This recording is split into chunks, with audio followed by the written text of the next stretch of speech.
All right, guys, today we've got another episode of our Beard Advice series, and today we're going international. Stay tuned.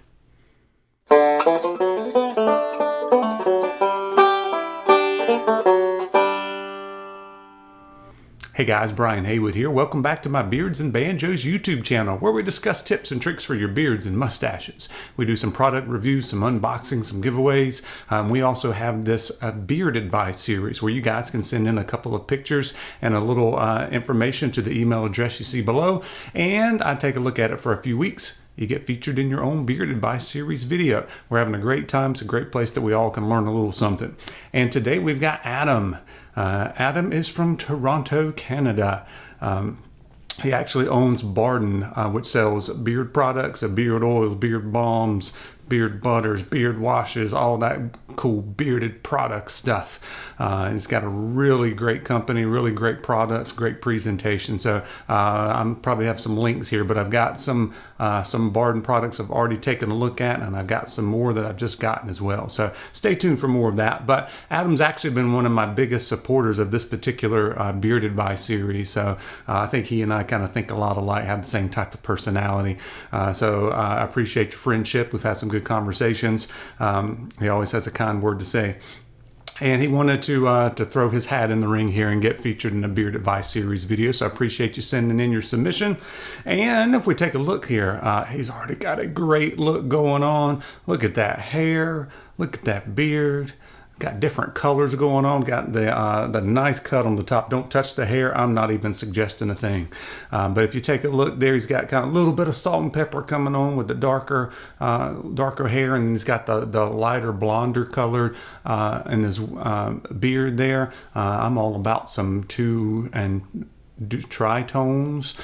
My hair, when I have more hair, is a little bit of kind of light brown, and when the sunlight hits this beard, you get some nice ginger going on, and then I've got the white stripe, so I can relate to all of that going on. So different textures and all kinds of things there. So very cool.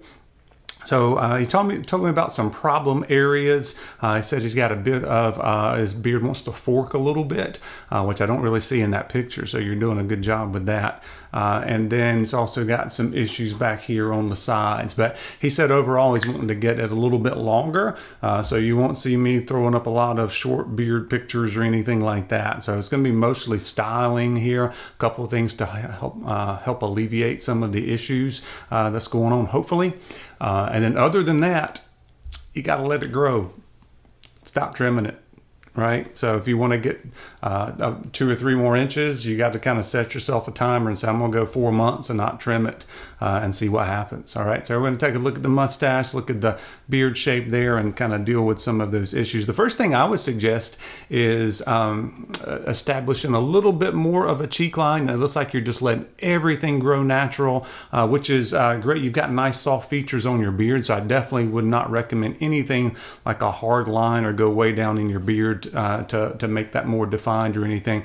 But I would suggest kind of just going down just a little bit, similar kind of where I have mine. Mine's actually a little sharper than what it used to be. I used to kind of grow a little bit higher, but as your beard gets a little bit lower, it's okay to bring down your cheek line just a little bit and kind of sharpen everything up. Just kind of bring everything into focus. What you'll find is nobody else may not recognize it that you've done anything different, but you'll be able to, and they could probably tell you, could tell you've done something to it, but not really put their finger on what's different. So what that's going to do, if you just take a line right about in here, that's going to kind of get rid of this fuzziness up here a little bit, but also it's going to make your mustache, it's going to be a little bit more prominent. It's going to make it pop a little bit more because you're not really going to have anything higher than that to draw attention away from it. Okay, so it's going to actually enhance your mustache a little bit by defining a cheek line. I found that to happen once I grew out my bigger mustache. I actually lowered my cheek line on that. So that would be my first suggestion. As far as the fork goes in your beard, I don't really see it, so you're doing a good job with it, but we haven't really talked about that on these episodes yet. What would cause a beard to fork? One might just be kind of the natural waviness to it, is that your natural wave is for that to go apart. That's one thing, and you've got just a little bit of kind of waviness, a little bit of body and texture, but overall it's a pretty straight beard, probably one of the straightest ones we we've had on the series. So that kind of offers us some different things to talk about as far as maintenance and trimming and that kind of thing. The other reason a beard might fork is the different growth patterns. So if what's growing in the middle is growing slower than what's right out here on the sides, usually right here's a little bit stronger growth, then it can kind of appear to be forked. So I asked Adam about that. He said he has been kind of trimming it to keep everything even. So it's not like he's been growing this out from scratch. He has been kind of maintaining where he's at for a few months. So it's not that either. I kept trying to check things off. I'd go back and say, oh, how about this? Are you doing this? And it's like, oh, shoot, I thought I had the answer. So I don't know if I've got the answer, but we'll keep talking about it. The other thing you could do is something that you're doing to it could cause it to fork a little bit. And that might be how you're sleeping on it, or if you're like blow drying from underneath, if you're blow drying a lot right in the middle, if it makes it split when you blow dry it, that could kind of enhance the fork in your beard a little bit. So just be mindful of that. As you're styling it. Maybe you ride a Harley Davidson and your motorcycle, when you go down the road, makes it split like that. So if you are, and you may not do that, but it could happen. So if there's anything that you're doing like that that could kind of enhance it, you just be aware of it. The other thing I've seen some people do is to kind of get some sort of hair tie and actually tie it together, like when they're not out in public. So if you're interested in that, I wouldn't grab everything, just kind of what's in the goatee area. You could actually do that. Maybe you're just bopping around the house for an hour before you're actually styling your beard. You could do that. Or if you're riding your Harley Davidson, you could put the little band in it.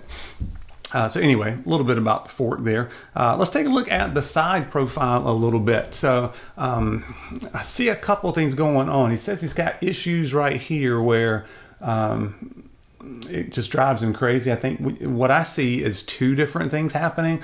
At the very back line, it looks like the pattern is for it to grow back.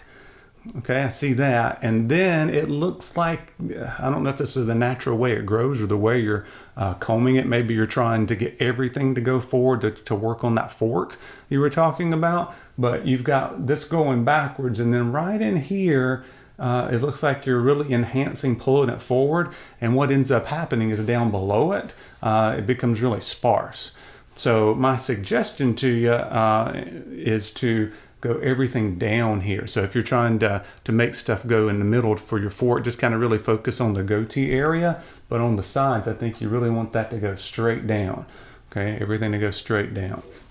And I think the length that you're talking about, if you want to go 2 or 3 more inches, it's actually going to have a possibility to correct itself. So instead of forcing it forward now, wait till it force everything down, straight down. And then once it gets that 2 or 3 more inches, it's going to hit your collarbone. You're going to start moving your head around, that kind of stuff. And then that's naturally going to push it forward there.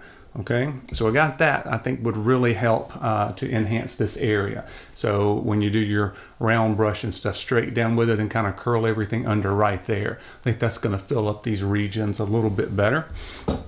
And you try and see, you may not like the way that it looks overall when you do that, but I would try that. The other thing you could do is to use some of those great products that you make, or even work on a new one. A good mustache / beard wax would do you some wonders, I think, in this particular area. So you just kind of wrap your whole hand around that. Okay, and just put it on right there. And then also you could do that same thing with the fork in your beard, put some extra wax or really heavy duty beard balm right there. And then also use it for your mustache. I actually do kind of put mustache wax sometimes in both of those places on what I have left over. So let's talk about the mustache. So you could put on the wax on your mustache, and then whatever I have left over, I kind of do this and kind of get it all spread out, and I do try to work on these wings back here in the back, I call it. And then also I like this white stuff. I don't like it flared out. I kind of want it to come together a little bit, at least when I'm styling it. So I kind of do this with the leftover wax. So maybe you could work on that mustache beard wax there. So a little bit more about your mustache, and then we'll wrap it up. But you'll see he's got a little bit of a mustache gap, but you still have enough growth there that that you've got enough to actually have a separate mustache. You can see, I don't know if you've tried to separate it in particular, or it's just kind of naturally separating on its own with the longer length to it. So once again, we talked about bringing down that cheek line, establishing that a little bit will help. And then I would say keep your mustache growing. It's hard when you've got one that's more blonde and has the straight hair. It's hard to get that stuff in the front to get that turn to it. So that's where the wet wax can come in handy. So just kind of push it all to the sides, and then when you get some length on it, you can kind of see how that falls. And then I would suggest sending me some more pictures in 3 or 4 months when you kind of get to the length you're looking at, or you're ready to do some changing or some more shaping, you want some more advice, please send that to me. And by the way, I've been planning on doing some follow-up reviews with some of these guys. I've been in contact with all of them, so that'll be in another episode to come. So please make sure you do that. And let's see, is that everything? That's all I can think of. So we talked about the fork, we talked about the lines, we talked about the wings back here and letting everything grow and getting this to go straight down. Oh, one other thing that you might try back here, I know I've asked him about the beard straightener, the heated brush thing, because you haven't heard me talk about it on these episodes, because I don't usually recommend it for guys that's got any kind of curl to their hair. If it's kind of straight and just a little bit wavy like Adam's, I think it would work well. Once you get as curly as mine, when I try to use a beard straightener, it just looks, to me, it looks over straight, and it kind of looks like it's fried. It tries to take those corkscrews out, and it just doesn't look very natural. But maybe just on this part back here, because he said he didn't like it for the rest of his beard, it kind of made it too long and took all the body out of it. But maybe you can just try it back there on the edges just to see if that might help, and then you go back and try some heavy-duty beard balm / mustache wax on it. Could be beneficial. All right, let it grow, guys. That's what Adam's going to do, I think. And we'll see you again in the next episode. Thanks for watching.